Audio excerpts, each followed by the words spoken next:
In this clip, we're going to talk about the proper way to remove and replace a rear wheel anti-lock brake sensor on a late model Ford Explorer. In this step, we're going to talk about the tools required to replace your rear wheel anti-lock brake sensor. What I have here in front of me is a standard and metric socket set with a couple additions here in the middle. I have a magnetic tray, a small flat blade screwdriver, my heavy duty test light for circuitry integrity checks.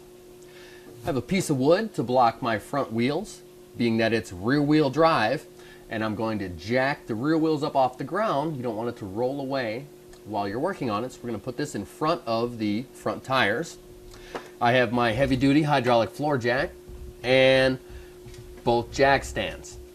We're going to have both rear wheels off the ground, so it's a good idea to go ahead and use two of them.